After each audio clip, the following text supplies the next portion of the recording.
called rectangular hyperbola.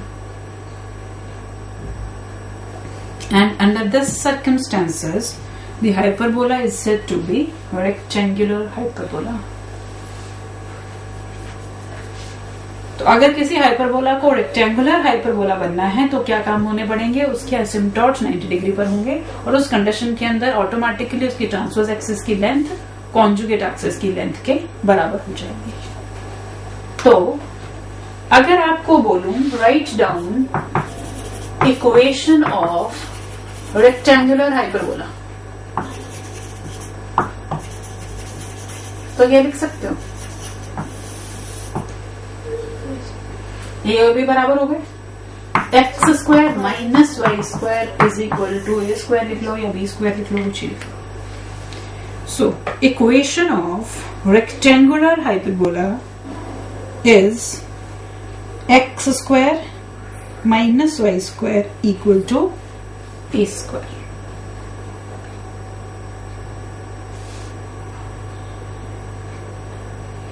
और अब मुझे एक तो आप बताओगे एक्सेंट्रिसिटी ऑफ रेक्टेंगुलर हाइपरबोला निकालो जरा. What will be the eccentricity of rectangular hyperbola?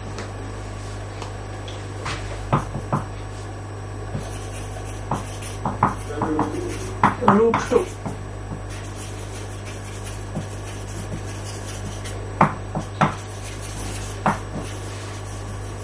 ए और बी बराबर है, रिलेशन होता है b square is equal to a square e square minus 1. ये दोनों सेम है, so 1 is equal to e square minus 1, e square is 2, e will be √2. अगर ये रेक्टेंगुलर हाइपरबोला है, इसके करस्पॉन्डिंग असिम्पटॉट्स की इक्वेशन क्या हुई?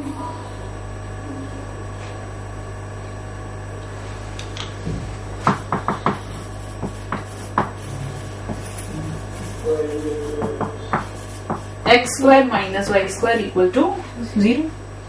तो एक तो x minus y is equal to 0, एक x plus y equal to 0. These are the equations of asymptotes for a rectangular hyperbola.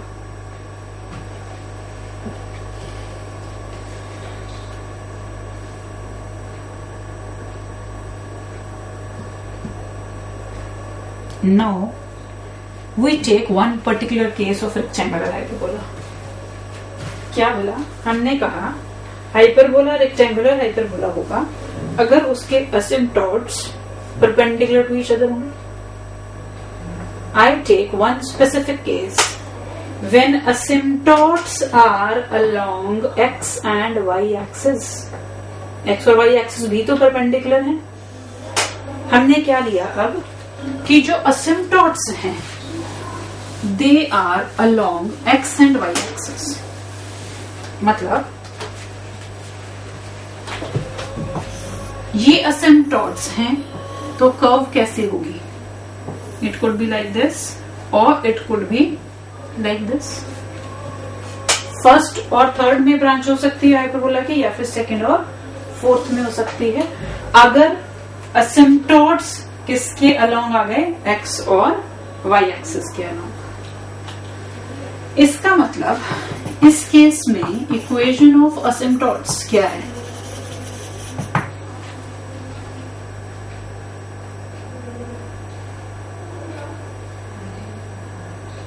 क्या बात है, एक्स एक्सिस वाई एक्सिस की इक्वेशंस बोलनी है.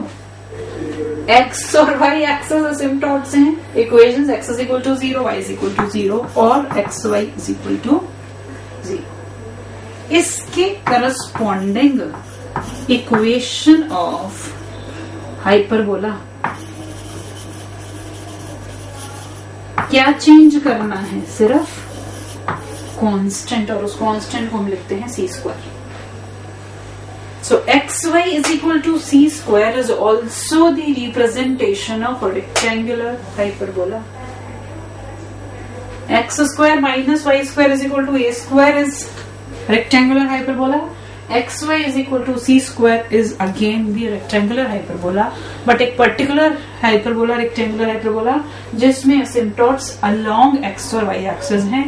यहाँ पर perpendicular तो हैं लेकिन x और y के along नहीं.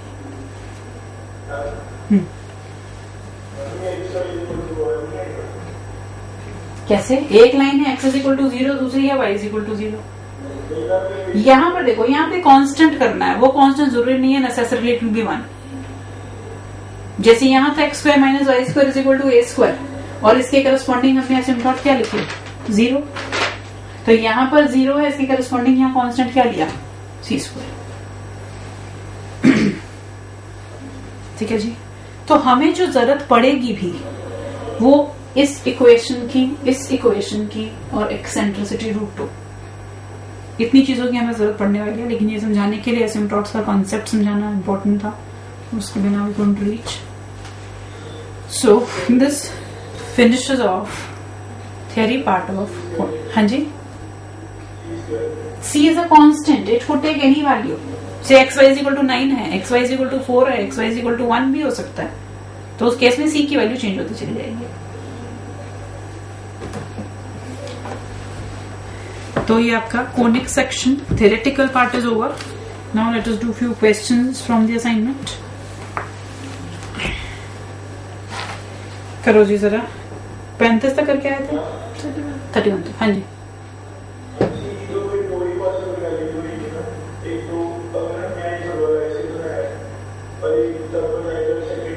हाँ दो पॉसिबिलिटी है यहाँ पर। क्या होगा, या ऐसे हो सकता है या ये वाला हो सकता है, दो तरह की पॉसिबिलिटी है हमारे पास।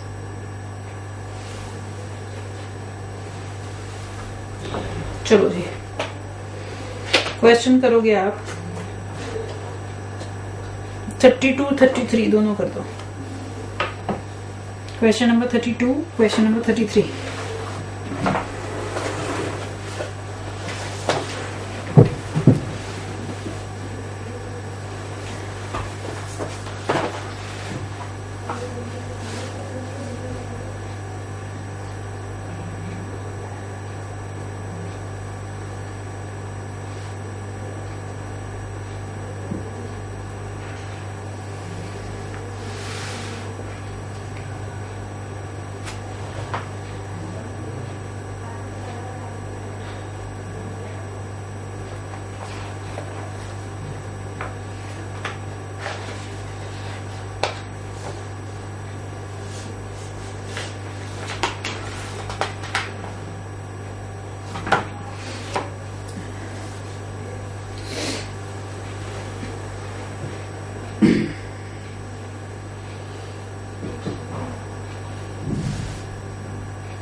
हाँ जी, करो फटाफट और बताओ आंसर, बड़ी देर लगा दी।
बीटा आंसर है।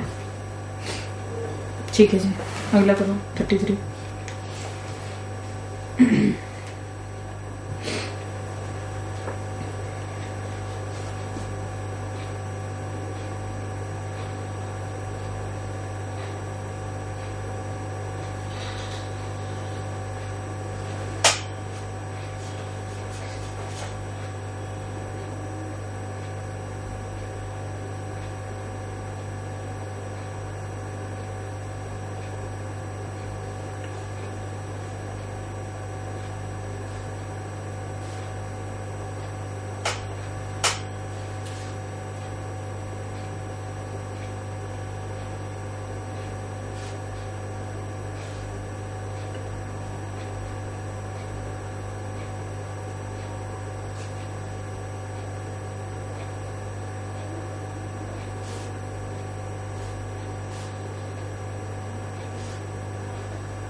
हाँ जी, समझ में आया है क्वेश्चन?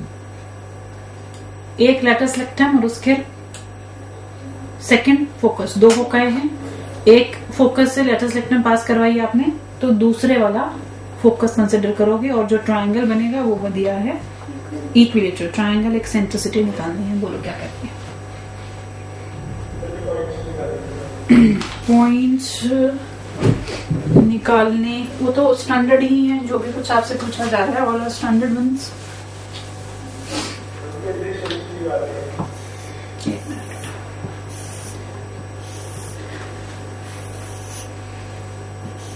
अगर ये है एल एस एल डैश, तो सेकंड फोकस पर मुझे जाना है, और ये जो है मेरे पास ये एस डैश, ये इक्विलेटरल ट्रायंगल है, L S dash L dash, ये दिया। अब आपको पॉइंट्स तो सारे पता है, ये कितना है ए ई 0, ये माइनस ए ई 0, ये क्या होगा a e b square by a e minus b square by a. Angles सारे कितने होंगे 60 डिग्री। फिर क्या करें? अगर सारे एंगल 60 डिग्री की हैं, ये 30 डिग्री का है। If it is 30 degree, this is perpendicular. Can I say ये डिस्टेंस कितना? 2a LS। अच्छा LS, ये b square by a upon 2ae। Is it tan 30? तो b square upon a square e is 2 upon √3। इसको ऐसे लिख दूं, और एक रिलेशन होता है b square upon a square as e square minus 1 in case of hyperbola. इनको इक्वेट करके ई में क्वाड्रेटिक आ गए, उसे सिंप्लीफाई करो, ई की वैल्यू निकालो।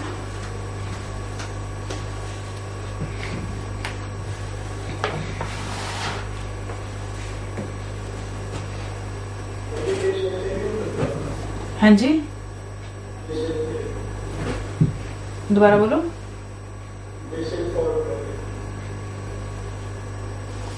कौन सा formula? Distance formula. Distance formula कहां पर लगाना चाह रहे हो बताओ? अच्छा, तुम ये कह रहे हो कि ये लेंथ इज इक्वल टू ये लेंथ इज इक्वल टू ये लेंथ, वहां से रिलेशन निकालना। वो भी कर सकते हो, तो रिलेशन चाहिए। एक रिलेशन ये है हमारे पास स्टैंडर्ड रिलेशन, एक रिलेशन और रिक्वायर्ड है। कोई भी तरीका लगा सकते हो, कि जरूरी नहीं है कि यही वाला मेथड लगा के काम करना। अब करोगे क्वेश्चन नंबर 36, 40, 44, 45। 36, 40, 44, 45।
56 का आंसर बीटा।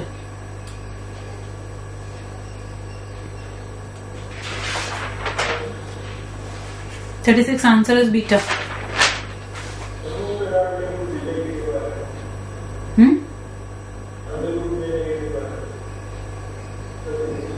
अंडर रूट में नेगेटिव आ रहा है।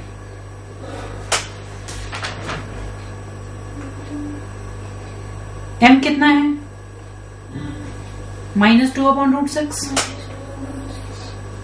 a स्क्वायर कितना है? 4 और b स्क्वायर है 2।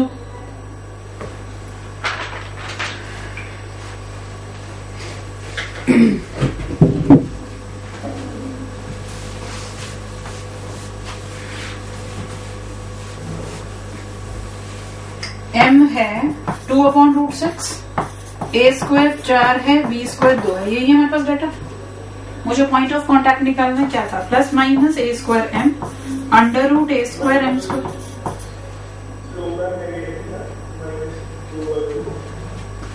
-2/√6, राइट, -2/√6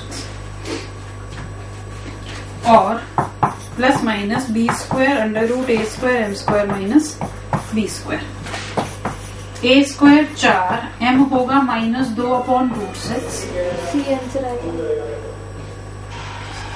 आंसर देख लो क्या बनेगा। वो सी बनेगा। सी बन रहा है। चलो जो भी बन रहा है वो देख लेना। आंसर तो कुछ नहीं।